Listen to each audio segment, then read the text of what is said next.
Well, most doctors who work in actual hospitals and medical institutions have to show up to the office. We know that employees are more productive and more efficient when they are working in an in-office environment. All right, let's break down what just happened on live television, because this may go down as one of the biggest on-air miscalculations we've seen all year.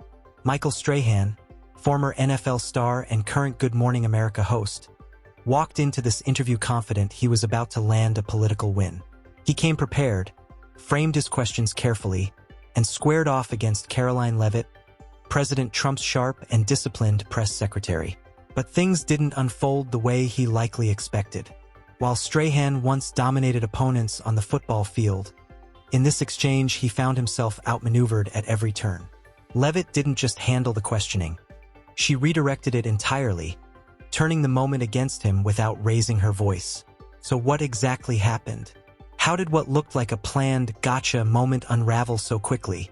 It all started with a question Strahan probably believed would put her on the defensive, focusing on President Trump's proposal to reduce the federal workforce through a large-scale buyout offered to government employees. We want to start with the administration's offer to buy with a mass buyout to federal employees out there. How many do you hope will take it, and by what percentage does the president want to downsize the federal workforce? From a traditional media perspective, that topic usually gets framed as harsh or anti-worker. The expectation is outrage, accusations of cruelty, and dramatic headlines. But Caroline Leavitt was prepared. She didn't hesitate or sidestep the issue. Instead, she calmly clarified the facts. This was not about mass layoffs. It was a voluntary buyout. Employees were given the option to leave with 8 months of paid compensation. No one was being forced out. No one was being punished. It was a choice, and a generous one. She explained that the goal was efficiency, especially considering that only a small fraction of federal employees in Washington, D.C. were actually working on site. This is another promise made and kept by President Trump. He told the American people on the campaign trail that he was going to make our federal government more efficient and productive. And it is a fact that only 6% of the federal workforce here in Washington, D.C. actually shows up to the office. She emphasized what that means in practical terms. Taxpayers continue paying for massive government buildings, utilities, and maintenance, while the overwhelming majority of employees work remotely. Leavitt didn't soften her language. She argued that this setup isn't fair to the public funding it. She contrasted that reality with workers like teachers, police officers, and nurses who physically show up every day to do their jobs. They don't have the option to work entirely from home while collecting a guaranteed paycheck. Her point was simple. Accountability should apply across the board. Strahan, meanwhile, appeared unsure how to respond as the focus shifted away from emotion and toward responsibility. That is completely unacceptable. Middle-class Americans, our teachers, our nurses, our law enforcement officers who keep this economy working, show up to the office every single day, and President Trump expects that federal employees do the same. At this point, Strahan attempted to regain control of the conversation. You could almost sense him searching for a counterargument. He pivoted, asking about doctors and scientists, implying that remote work might still be justified in those fields. But the response was immediate. Leavitt pointed out the obvious reality. Medical exams can't be done through video calls. Laboratory research can't happen at a kitchen table. That's not how those professions function. Her reply wasn't dismissive or aggressive. It was grounded in common sense. The administration's position, she explained, was straightforward. If taxpayers are funding the work needs to be done in person when required. His order, as presented in that memo last night, directs federal agencies to come up with a return-to-work policy for their agencies. And if federal bureaucrats in this city don't like that, well, guess what? They can resign from their positions, and this administration is offering them 8 months of pay. They will be paid through September just to simply resign from their positions. If 5 to 10% of the federal workforce resigns, it will save taxpayers tens of billions of dollars. And so, look, we want people to return to work. We have beautiful federal office buildings here in Washington, D.C. that American taxpayers are paying for. They should be used. That's what the American people deserve. As Strahan tried to recover, he shifted to a more emotional angle. He raised concerns about federal assistance programs, suggesting the administration was cutting support for vulnerable populations. It was a familiar strategy, framing the issue as a matter of compassion and morality, implying that real people would be harmed by these decisions. Get to the funding part. The White House putting a freeze on federal assistance program. The federal judges put the freeze temporarily on hold, saying the government itself doesn't have the full scope of the programs that are going to be impacted. So what's your response to that? Leavitt responded by dismantling that narrative piece by piece. She explained that there was no blanket elimination of aid. What was happening was a temporary review of spending. The goal, she said, was to examine where federal dollars were going and whether those funds were producing meaningful results. It wasn't about cruelty. It was about oversight and responsibility. This is a temporary pause on federal assistance and grants so that the Office of Management and Budget here in the Executive Office of the President can review all federal assistance that is going out the door. She repeatedly stressed that essential programs remained fully intact. Social Security, Medicare, Medicaid, and nutrition assistance programs were not affected. Those services continued as normal. The pause applied only to areas where spending appeared excessive, outdated, or disconnected from the administration's priorities. Her message was clear. Protecting core support systems while eliminating waste are not contradictory goals. And as I repeatedly stated yesterday, individual assistance such as Medicare payments, Social Security benefits, welfare, food stamps, and Medicaid assistance will not be impacted by this federal pause. So the American people should not worry. If they're receiving individual assistance from the federal government, they will continue to receive that. To illustrate her point, Leavitt cited examples of questionable spending, including obscure research projects funded with public money.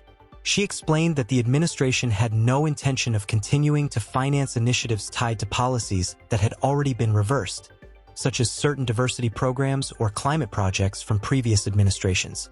Funding programs that are no longer active, she argued, makes no sense. At that point, Strahan appeared visibly uncomfortable as the discussion moved further away from the narrative he initially presented. What we cannot do is fund programs that run contrary to the executive orders and actions that this president has already taken. So there will be no more federal funding for DEI programs. There will be no more federal funding for the Green New Deal, which is an order from the previous administration that President Trump has rescinded. It would make no sense for American taxpayers to pay for policies that this administration is no longer implementing. Still, he made one last attempt to regain momentum. He pointed to reports that a temporary funding freeze had caused a brief issue with the Medicaid website. He framed it as evidence of disorder and potential harm, suggesting it reflected broader administrative failure. The Medicaid system was disrupted across the country yesterday. Online portals, they went down in response to this freeze action. So should that not have happened? And is that a sign of a chaotic rollout? That argument didn't land either.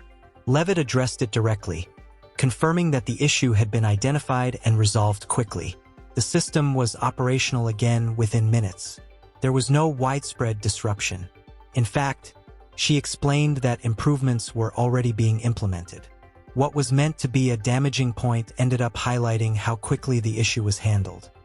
No, absolutely not. And I would like to address that. We were made aware of that immediately, and we amended the problem immediately. The Medicaid program is back up and running online. She also noted that exaggerating technical issues can create unnecessary fear. As she calmly laid out the facts, Strahan offered little response beyond polite acknowledgement. By this stage, his original strategy had unraveled.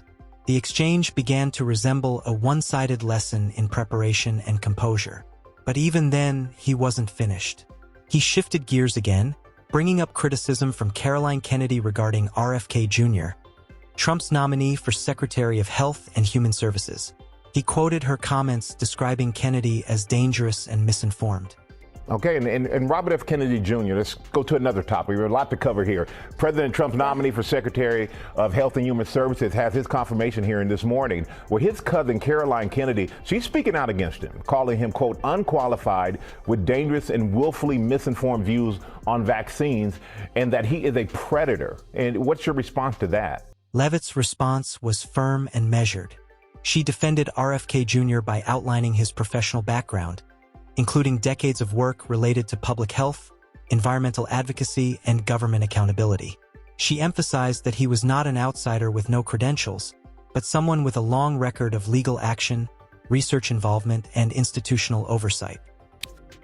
I would reject those comments fiercely. RFK Jr. is widely respected. He's a great man who has dedicated his life to public service and to research. He is pro-science, and he is committed to making this country healthy again. He campaigned alongside President Trump, and they spoke that motto to tens of millions of Americans across the country who clearly believed in it. America is one of the richest yet unhealthiest countries in the world. She expanded on a broader concern many Americans share. Despite immense wealth and resources, the United States continues to struggle with public health outcomes. Leavitt argued that asking tough questions about why that is shouldn't be treated as extremism. Disagreement is fair, she said, but dismissing someone solely for challenging entrenched systems isn't responsible journalism. By this point, Strahan had little left to counter with. What began as an attempt to generate a viral moment instead became a demonstration of preparation, confidence, and message discipline. If you look at our obesity rates, our autism rates, we should be performing far better. Our people should be much healthier. And that's all that RFK Jr. is trying to do. And so President Trump stands strongly behind him, and we look forward to watching him shine on Capitol Hill today in his confirmation hearing, just like all of the other nominees that President Trump has appointed to their respective agencies and departments. Online reaction was swift, and many viewers took notice. The broader takeaway, supporters argue, is that figures like Caroline Leavitt unsettle media institutions not because they're reckless, but because they refuse to retreat. She doesn't dodge pointed questions or accept loaded framing. Instead, she redirects the conversation using facts and clarity. That approach contrasts sharply with what audiences are used to seeing. She doesn't apologize for her position, and she doesn't hesitate under pressure. That's precisely why Trump chose her and why she resonates with his base. In these exchanges, preparation and resolve often outweigh theatrics. If you've made it this far, be sure to like the video, subscribe for more breakdowns like this, and share your thoughts in the comments. Did Leavitt deliver one of the strongest media performances of the year, or have you seen another moment that stands out more? Let me know below.